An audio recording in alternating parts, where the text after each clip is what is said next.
Bienvenidos y bienvenidas al curso Evaluación y Tratamiento de la Tartamudez. Mi nombre es Diana Yay González y soy la directora clínica del Centro Especializado en Tartamudez, que en conjunto con el Instituto de Lenguaje y Desarrollo de España estamos llevando a cabo este curso, con la finalidad de brindarle todas las actualizaciones en el área de tartamudez para así poder formarse como profesionales capaces de intervenir con terapias eficientes en la evaluación y en el tratamiento de la tartamudez. Bienvenidos a este curso. Conmigo llevarán a cabo el módulo 1. Módulo 1. El módulo 1 corresponde a las bases teóricas de la tartamudez y aquí estudiaremos contenidos como qué es la fluidez, qué es tartamudez y cuáles son las características del habla fluida y el habla tartamudeada. Módulo 1, bases teóricas. ¿Qué es tartamudez? La tartamudez es un disturbio del habla y se caracteriza por ser complejo. Está clasificado como un trastorno del neurodesarrollo que afecta principalmente la comunicación. Estamos haciendo referencia a comunicación y a habla, y estas áreas corresponden al estudio de la fonoaudiología o de la terapia del lenguaje. En nuestro país conocemos más a los terapeutas del lenguaje y muchas personas no conocen todavía el término fonoaudiología. Por eso es importante hacer esta aclaración. Cuando hablamos de tartamudez, necesitamos inicialmente comprender, conocer y estudiar la fluidez o la fluencia, que son parámetros del lenguaje. Es necesario conocer estas características porque el profesional encargado de trabajar e intervenir es el terapeuta del lenguaje o el fonoaudiólogo. Otros profesionales de la salud son de gran apoyo, pero abordando desde otras perspectivas de trabajo, no desde la fonoaudiología. Es importante conocer esto porque quien va a tratar la tartamudez tiene que ser un terapeuta de lenguaje o un fonoaudiólogo especializado en tartamudez, ya que como vemos, la tartamudez no solamente es compleja, sino que es un área aparte que requiere un estudio específico. ¿Bien?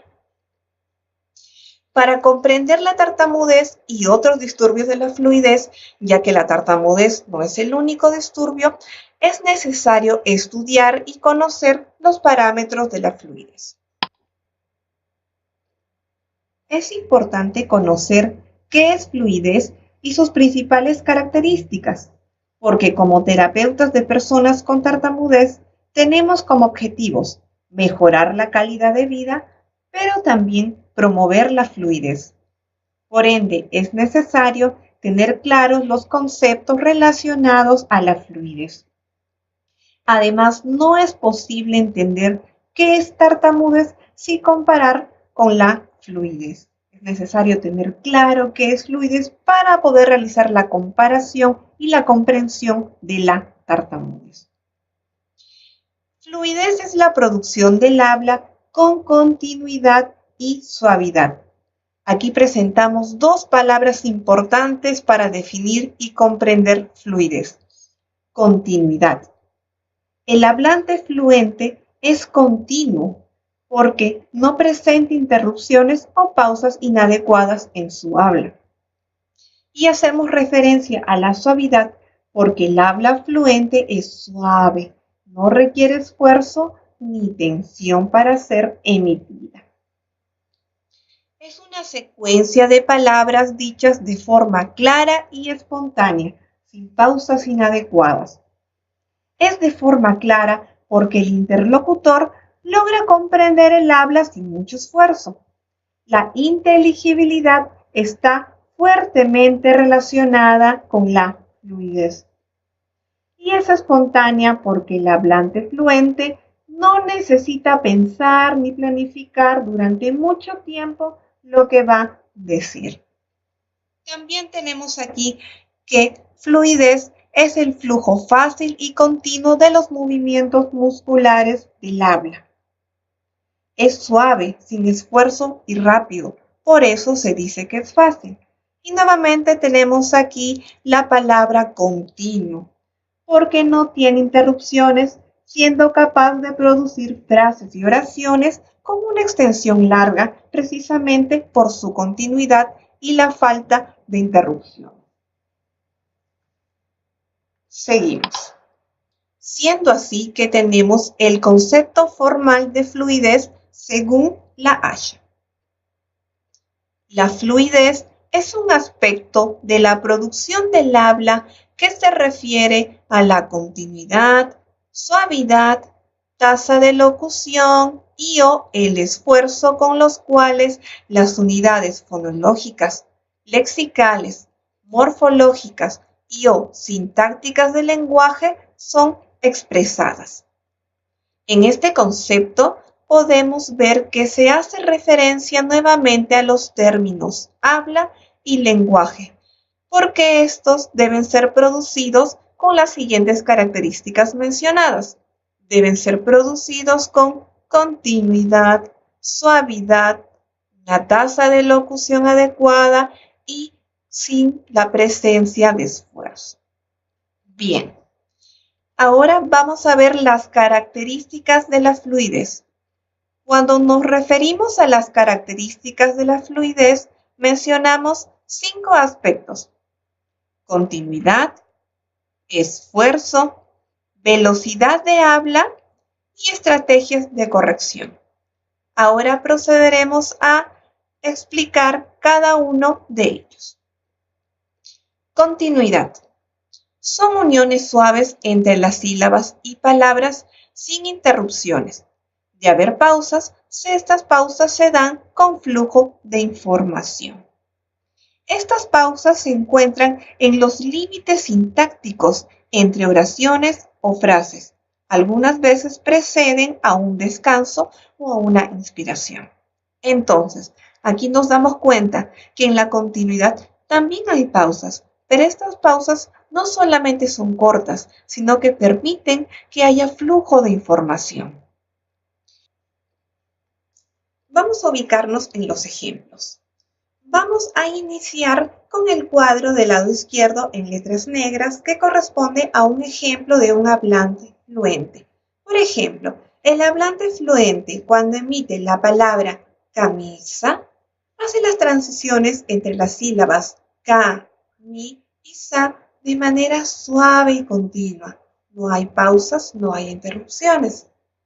Sin embargo, un hablante que no es fluente va a decir la palabra camisa de la siguiente manera. Nos ubicamos en el ejemplo del lado derecho en letras rojas. Camisa. Aquí hubo una pequeña interrupción, una pequeña pausa, un bloqueo entre la transición de la sílaba ka y la sílaba mi, afectando la continuidad. Tenemos otro ejemplo,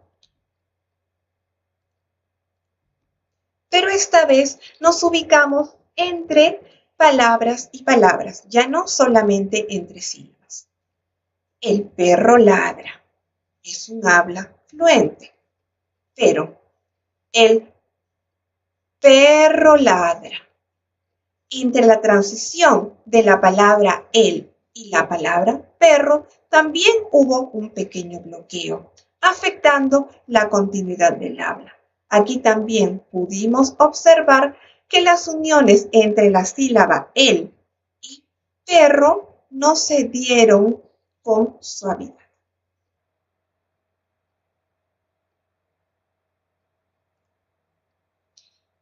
Esfuerzo. Esfuerzo es la facilidad con la que se habla. Hablar con fluidez no implica esfuerzo.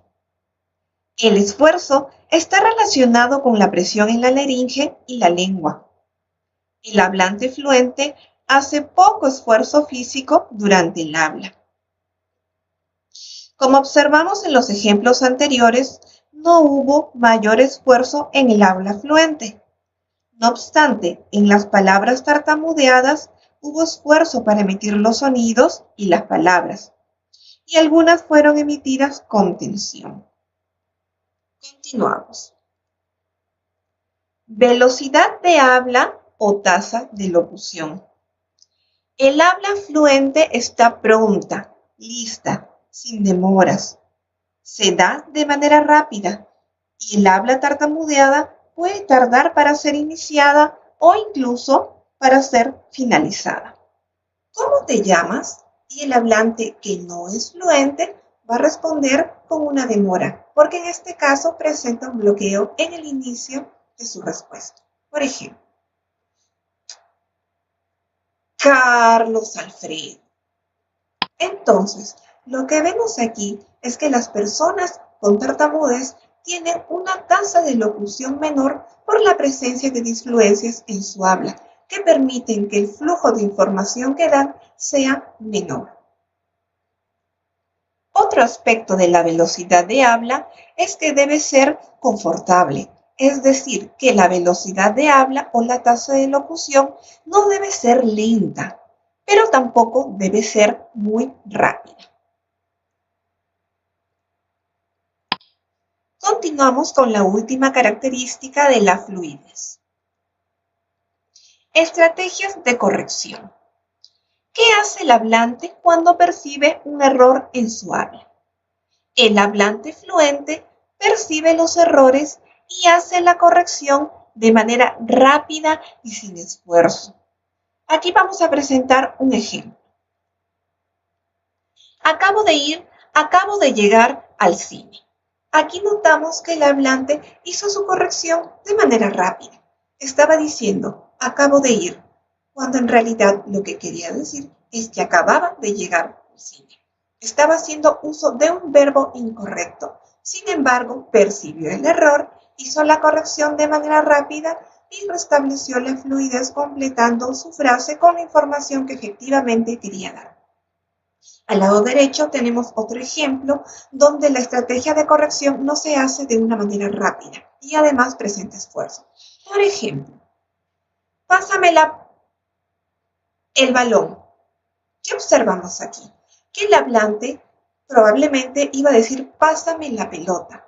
No obstante, como sintió tensión porque iba a tener un bloqueo con la palabra pelota, la cambió diciendo balón, ya que no quería pasar por este momento de disfluencia tartamudeada. La persona que tartamudea percibe el error y usa estrategias para salir del momento y no tartamudear, como observamos en el segundo ejemplo. Ahora vamos a ver cuáles son las variables que intervienen en la fluidez. Hablar con fluidez depende de la integración de los procesos del lenguaje y del habla, así como de demandas internas y demandas externas. El niño va a desarrollar la fluidez a la par con la adquisición y desarrollo de su lenguaje, que se da en la etapa preescolar entre los 2 y 6 años.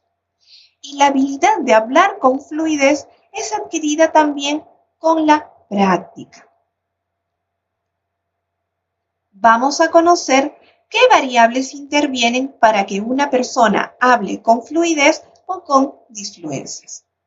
Aquí tenemos variabilidad, multifactoriedad y complejidad.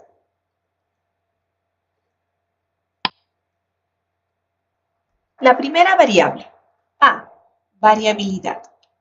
La fluidez varía con las emociones, el dominio sobre un tema de conversación, las diferentes situaciones del habla y del día a día. Por ejemplo, un hablante fluente se puede presentar menos fluente cuando tiene que exponer, cuando tiene que hacer preguntas en un lugar con personas nuevas y en ciertas situaciones puntuales. Como vemos, la fluidez es variable. Esta característica puede confundir a los padres de niños que tartamudean, porque el niño puede presentar periodos muy fluentes y no presentar estos cuadros de tartamudez.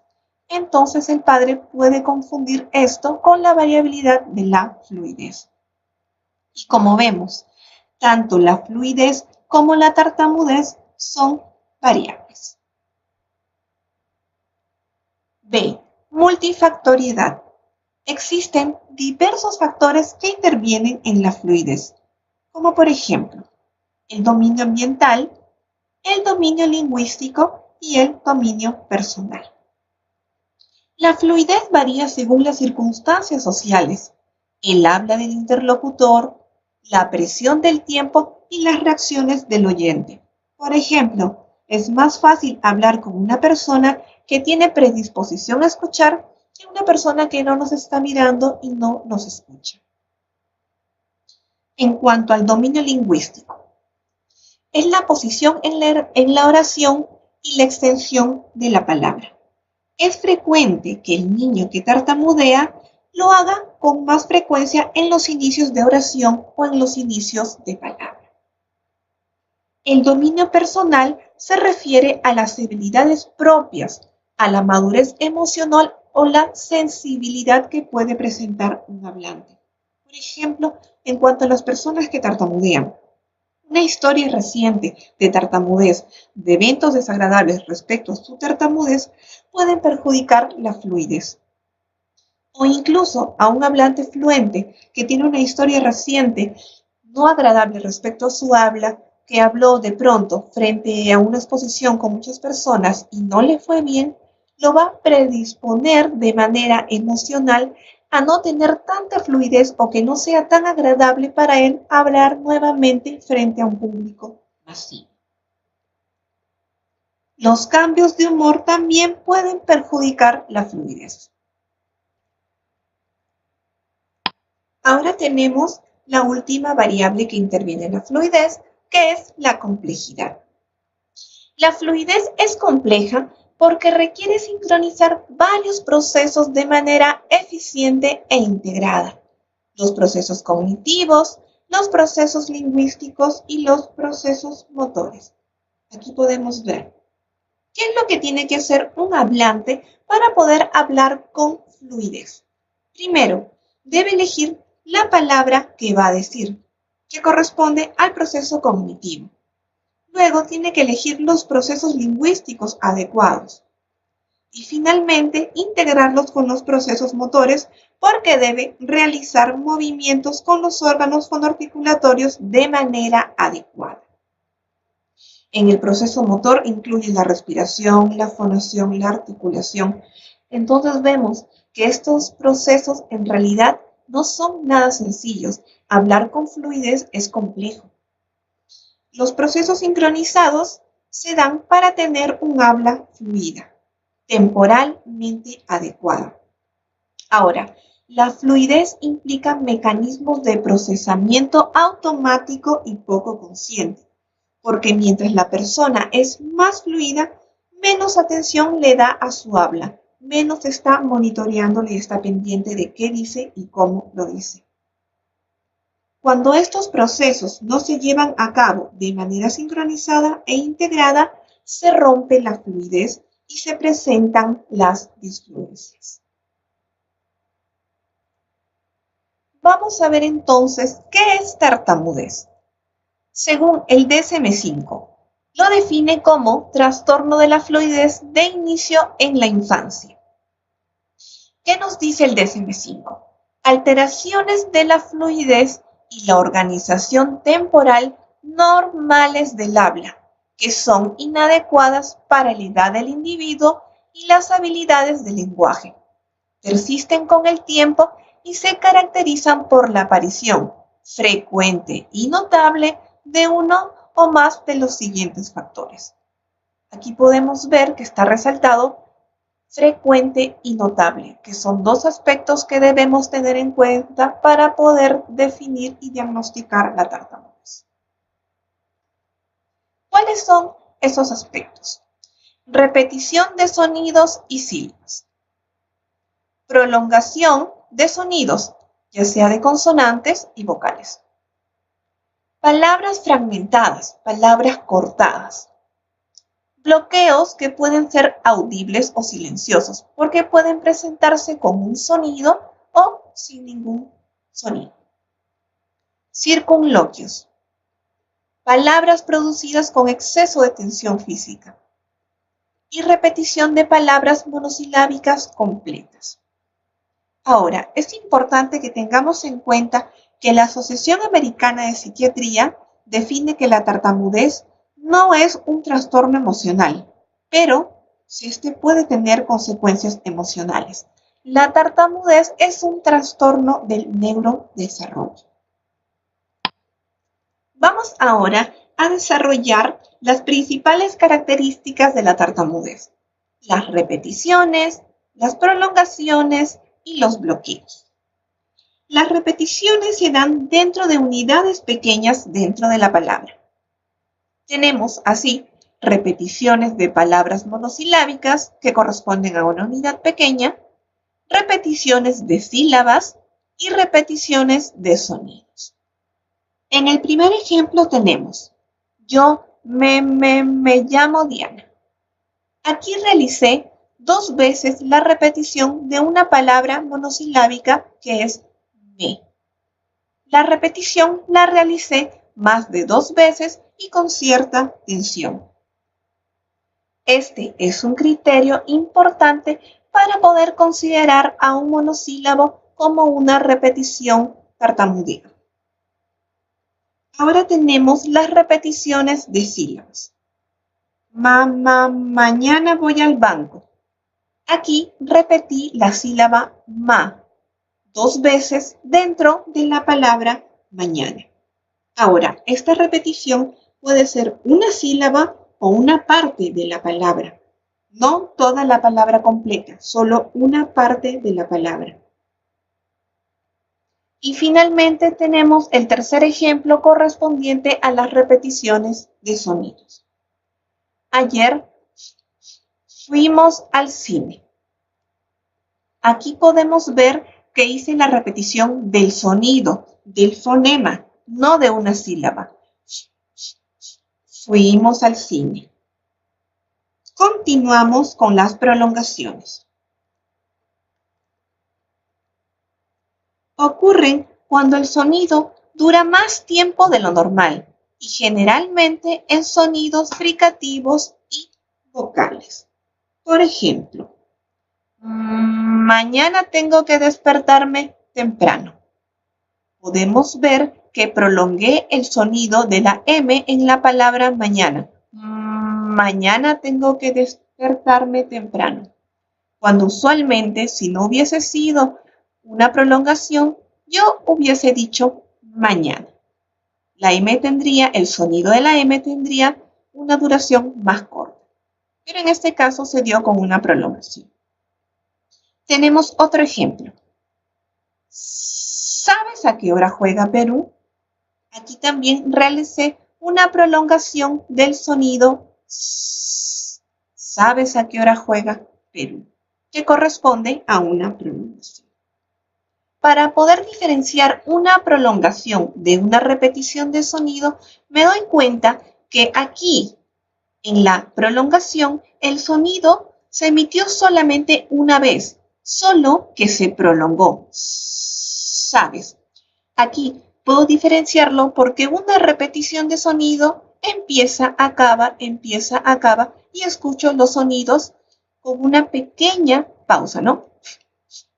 Sin embargo, en la prolongación lo escucho de manera corrida y prolongada. ¿Sabes? Seguimos. Los bloqueos. El bloqueo es una parada brusca en la emisión de un sonido. El hablante hace una pausa inesperada, una pausa que no debería estar presente en ese momento y que se observa para el interlocutor, se hace notoria.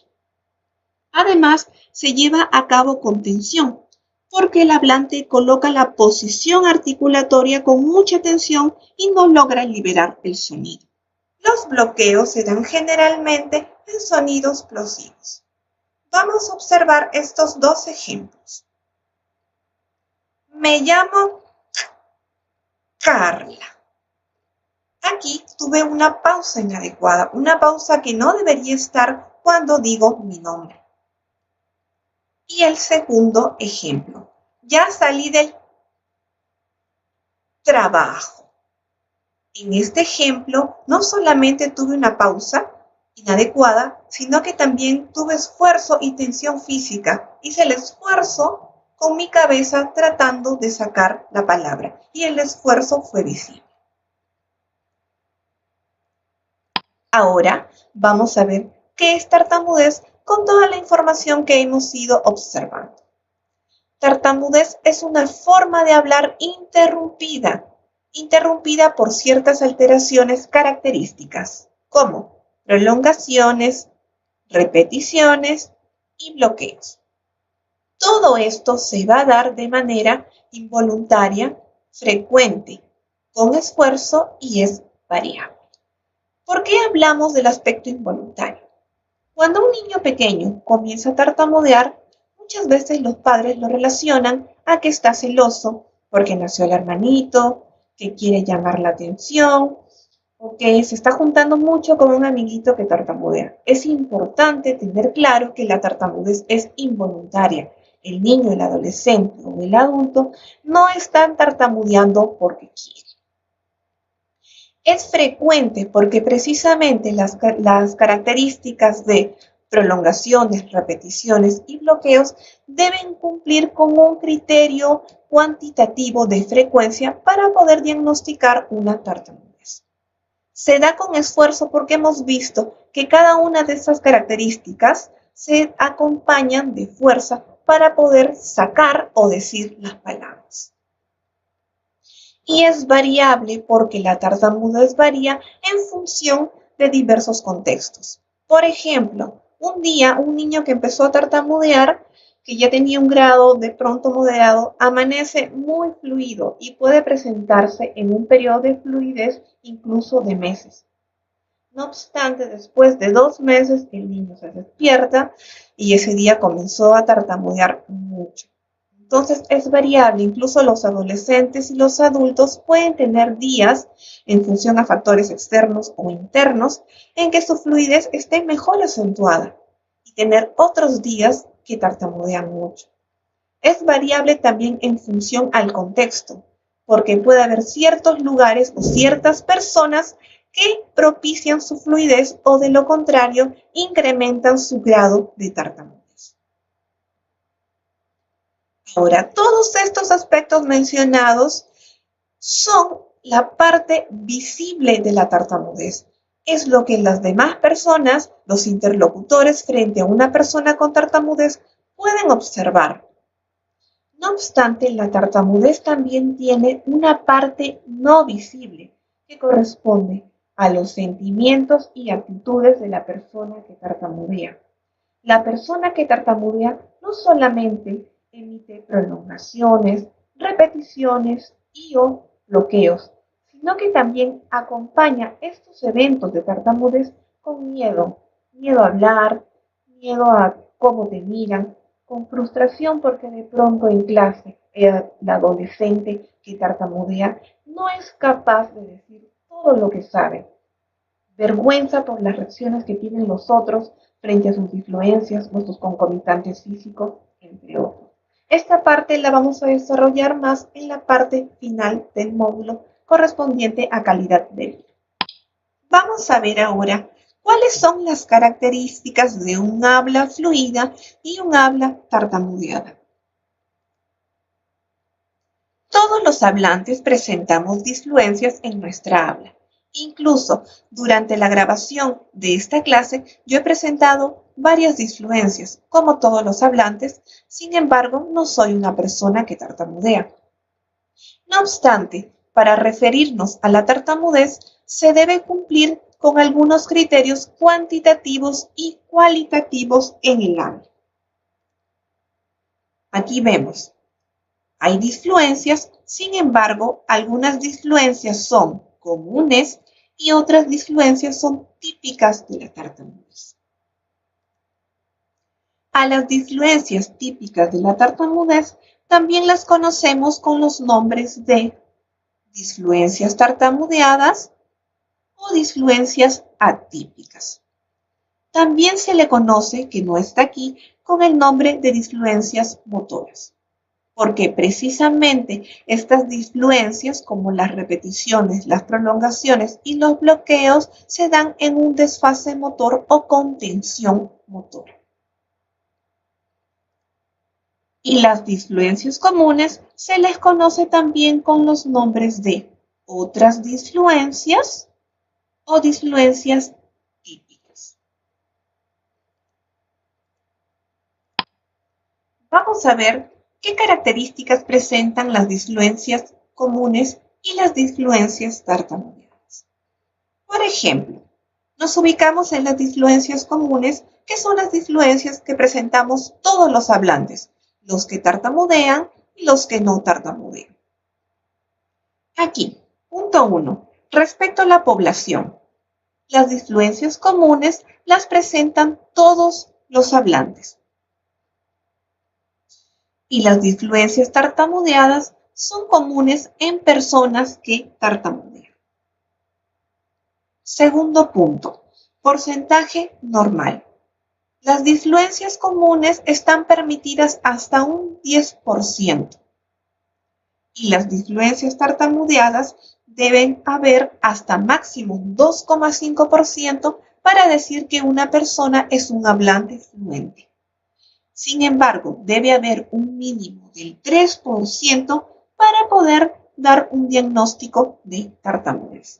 Es decir, que debe haber un 3% de disfluencias tartamudeadas en el habla de una persona para decir que esta persona presenta tartamudez. Tercer punto. Las disfluencias comunes no presentan tensión, no deben presentar esfuerzo.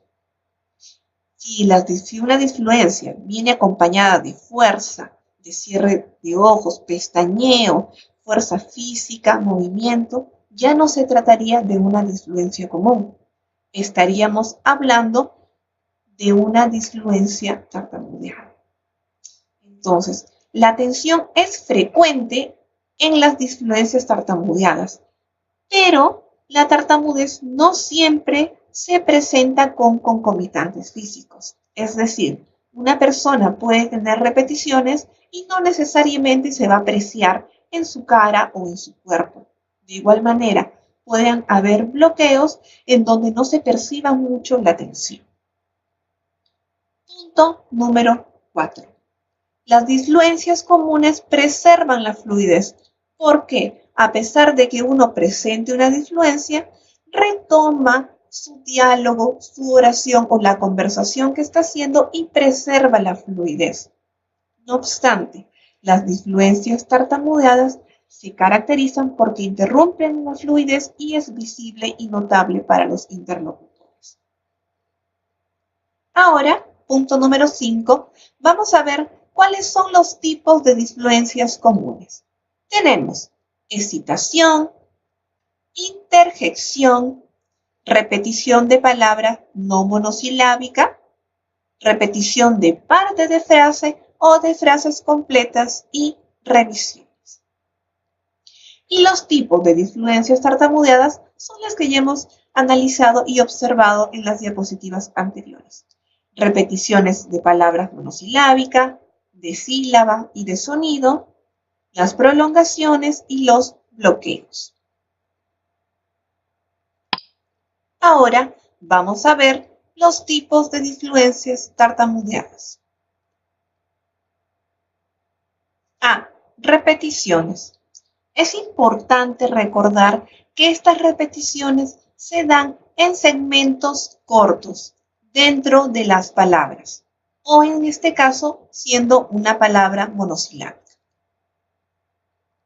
Aquí tenemos repeticiones de monosílabos, repeticiones de sílabas o partes de palabra y repeticiones de sonidos. Las prolongaciones y los bloqueos, que pueden ser audibles o silenciosos.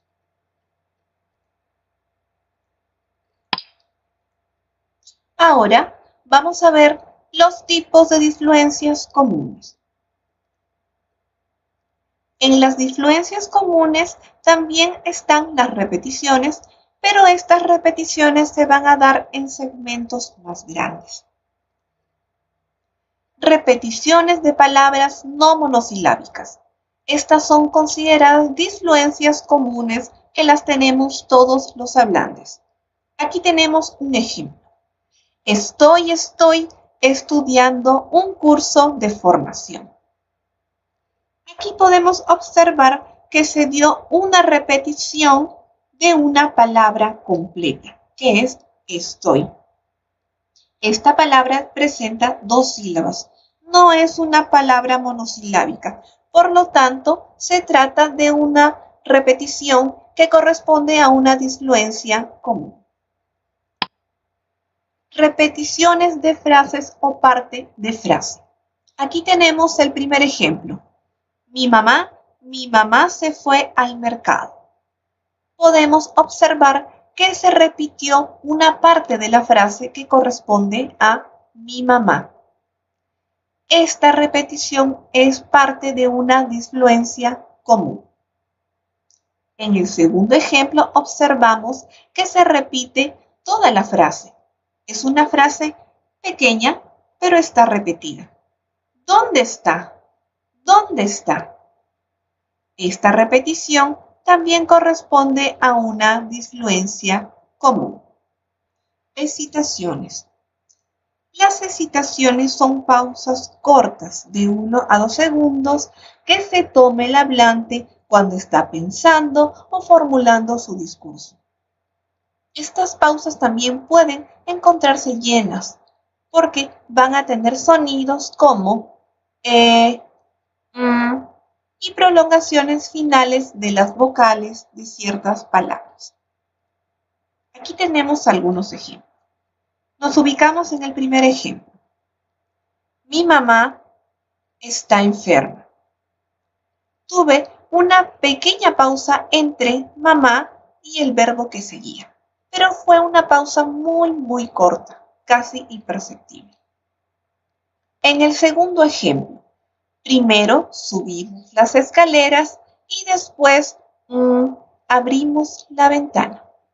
En este ejemplo podemos observar una pequeña secuencia de acciones, donde probablemente el hablante se estaba tomando el tiempo de recordar qué acción continuaba. Por eso se valió de esta pausa llena. Y después abrimos la ventana. Esto corresponde a una excitación que es una disfluencia común presente en todos los hablantes.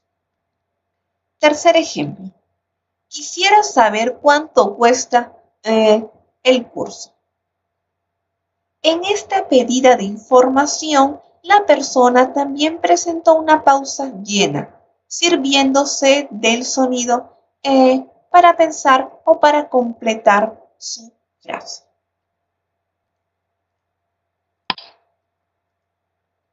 Las interjecciones. Las interjecciones son las adiciones de sonidos o palabras que no tienen ningún sentido en la frase que se está emitiendo o su sentido es irrelevante para el mensaje.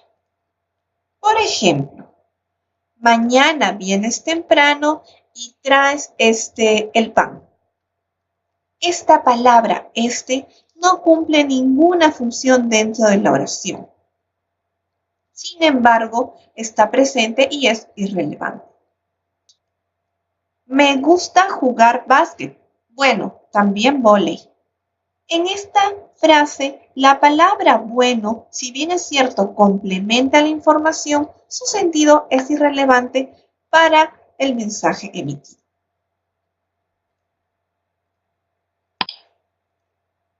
Y finalmente tenemos las revisiones. Las revisiones son los cambios en el contenido gramatical del mensaje o en la pronunciación del habla. Acá tenemos 2 aspectos importantes a notar. Que las revisiones se pueden dar en el contenido del mensaje y es allí donde voy a hacer el cambio o la corrección o en la pronunciación del habla. El primer ejemplo.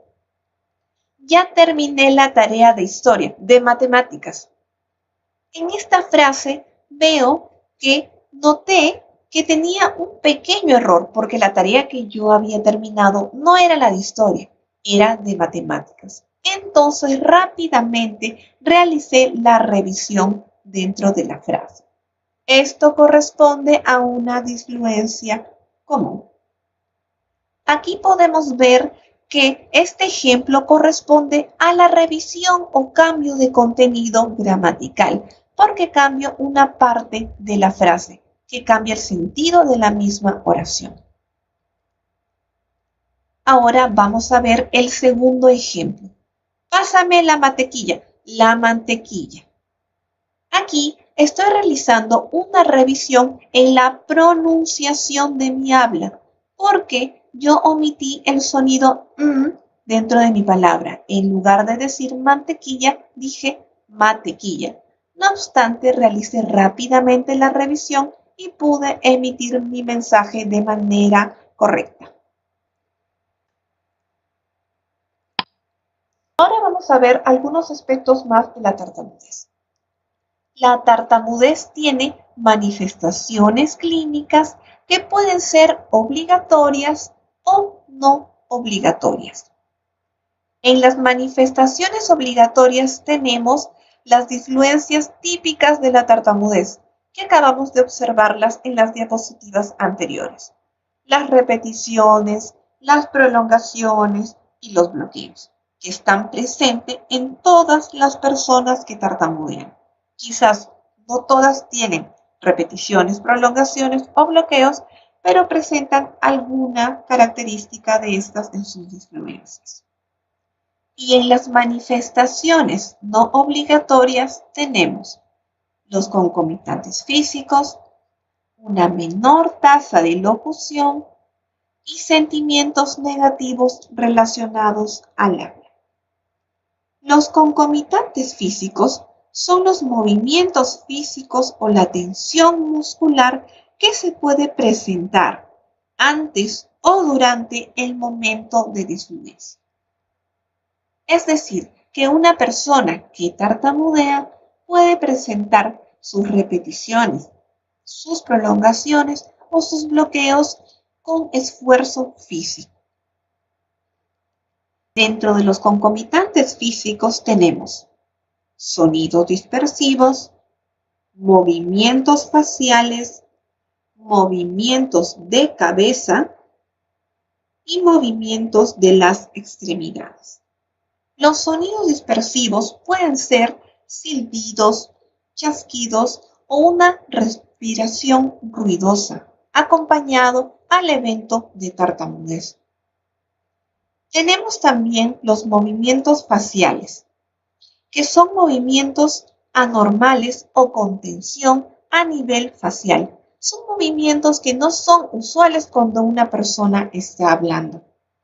Estos movimientos se dan de manera descoordinada a nivel mandibular o también puede ser una protunción de la lengua, presión en los labios o tensión en la musculatura de la mandíbula. También tenemos los movimientos de cabeza. Es cuando el hablante está teniendo una disfluencia tartamudeada y, por ejemplo, baja la cabeza para evitar el contacto visual. Mira hacia abajo, mira hacia arriba o puede mirar alrededor, evitando el contacto visual con su interlocutor. También hay movimientos de cabeza hacia atrás o hacia un lado para ayudarse a sacar la palabra. Y finalmente tenemos los movimientos de las extremidades. Estos son movimientos del cuerpo que pueden darse en los brazos, en las piernas, en el tronco. Es, por ejemplo, cuando una persona golpea con la mano para ayudarse a sacar la palabra, golpea con los pies hacia el piso. Cualquier movimiento que no se dé con la cabeza es un movimiento de las extremidades. Todo esto corresponde a la parte de los concomitantes físicos, que son manifestaciones no obligatorias de un cuadro clínico de tartamudez. La tartamudez perjudica el flujo de información porque se toma más tiempo sin transmitir información. Aquí tenemos dos ejemplos. El hablante 1, que es un hablante fluente, se toma 2 segundos para emitir la siguiente información. Mi hermano se llama Fernando. Mientras que el hablante 2, que es una persona con tartamudez, se tarda 5 segundos para brindar exactamente la misma información. Mi hermano se llama Fernando. La información brindada por ambos hablantes fue la misma. Sin embargo, quizás el primer hablante le tomó 2 segundos en brindarnos esa información, mientras que al hablante con tartamudez le pudo tomar 5 segundos en brindarnos exactamente la misma información. Es por eso que decimos que la tartamudez perjudica la tasa de elocución. Ahora, los sentimientos negativos relacionados al habla. Cuando el niño es consciente de su tartamudez, puede desarrollar sentimientos y actitudes negativas relacionadas a su habla. Puede desarrollar ansiedad porque no sabe cuándo va a ser fluente y cuándo va a tartamudear. Puede sentir también tristeza porque no se siente cómodo con su manera de hablar o con las reacciones de las otras personas, lo mismo que le genera vergüenza, ya que los hablantes fluentes pueden mirarlo de una forma rara en los momentos de tartamudez. Inseguridad porque sus habilidades comunicativas pueden verse afectadas por sus disfluencias. Y aislamiento, ya que al evitar situaciones comunicativas termina por no relacionarse con otros niños. Estos sentimientos y actitudes que se ven afectados en algunos niños, adolescentes y adultos con tartamudez se manifiestan no solamente por lo que ellos nos comentan, sino también en algunas evaluaciones realizadas. Por ejemplo, aquí tenemos una evaluación realizada a un adolescente, donde tiene que escribir y plasmar en el papel cuáles son sus preocupaciones, de menos a más. Y él nos mencionó diversos aspectos dentro de sus preocupaciones. No obstante, en los 3 últimos nos mencionó que tenía preocupación por tartamudear, preocupación porque no lo entiendan cuando habla, o que no le presten atención o le cambien de tema cuando iba a contar algo. Todos estos aspectos, si bien es cierto, están dentro de la menor escala de sus preocupaciones, son parte de su vida. Podemos ver que están afectando los sentimientos y actitudes respecto a su habla. Aquí también tenemos la evaluación a un niño de 10 años, donde se le pregunta cuándo se siente bien, que es el lado derecho, y cuándo se siente mal. Sin ponerle ningún contexto, el niño nos menciona que se siente bien cuando habla fuerte, se siente más tranquilo. Y mencionó que se siente mal cuando se traba o cuando no toma aire. 2 aspectos relacionados a su habla. Sin ponerle ningún contexto, el niño nos ha mencionado que se siente preocupado y que le está afectando su tartamudez. Podemos ver que los sentimientos y actitudes de este niño y este adolescente están siendo afectadas por su forma de hablar. Bien, hemos llegado al final de la clase. En la siguiente clase abordaremos los siguientes puntos: evolución de la tartamudez, etiología de la tartamudez, cuáles son las causas de la tartamudez. También veremos qué variables contribuyen al incremento de la tartamudez, cuál es su incidencia y prevalencia, qué es taquifemia o cluttering y el impacto de la tartamudez en la calidad de vida de las personas que tartamudean. Con estos temas hemos finalizado nuestra primera clase. Ya nos encontramos la próxima semana para abordar nuevos contenidos relacionados a la tartamudez y a las bases teóricas de la tartamudez. Muchas gracias.